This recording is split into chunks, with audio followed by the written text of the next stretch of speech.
Martin Riggs versus John McClane. It's an 80s action movie matchup where Willis still had hair, and Gibson maybe had too much. But damn, those locks were luscious. Between these two everyman heroes from yesteryear, which one do you see coming out on top? I got enough friends! I'll be judging based on 3 categories: skills, the villains they've defeated, and their backup. Round 1, skills. John McClane. It's a fun name to say, don't you think? A cop with attitude who's been on the job for decades as a detective for both the LA and NYPD, but somehow seems to get more work on his off time. Another basement, another elevator. How could the same shit happen to the same guy twice? He knows his way around a gun, mowing down fools at every turn with a battle cry to let his enemies know that he means business. Either that or he stepped on a piece of glass again.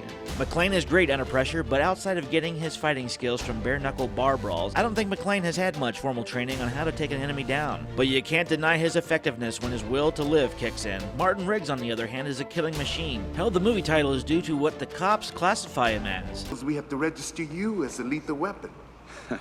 Riggs knows martial arts, deadly with just about any part of his body. Well, most parts. Oh, you're gonna love I'm this. sure. You're gonna love this. He stuck it right in my leg and he ground it around about 8 times. But when you're in a pinch, Riggs is the one to back you up.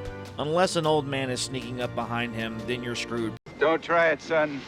You're not that fast. Somehow he always has the will, or just enough crazy to get out of a bad situation. Riggs wins. Round 2, they're villains. McClane has a nice little arsenal of bad guys that he's killed, the first being Gruber, the brains of the operation during the Nakatomi heist in '88. I am an exceptional thief. But his skills ended when all his henchmen were killed off. A little too easy. Happy trails, Hans. But during the airport fiasco of '92, we meet Colonel Stewart, someone trained in martial arts, a veteran with an army of foot soldiers at his disposal, even the T-1000, who dies pretty quick. The brains and bronze of Stewart is a superior foe, but he's taken out because he missed the gas hemorrhaging from the airplane's wing.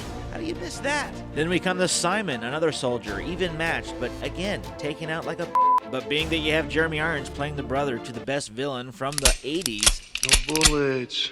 he still gets credit, but we can't forget Thomas Gabriel. Actually, I did forget. I had to Google him. A bad guy who only gets credit because Timothy Oliphant plays him. We gonna do this in front of the kid?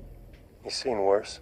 By the 5th movie, do we care who this guy is? Riggs, on the other hand, actually, we have a crazy Busey in the first movie that gets beaten.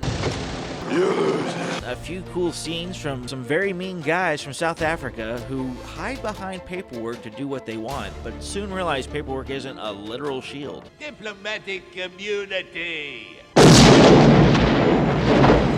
It's just been revoked. Part 3 made a crooked cop who ran a construction site into the big baddie. I mean, really? But they upped the credibility in villains when they brought in Jet Li, a bad guy who loves to let people know where he's from. In Hong Kong, you would be dead.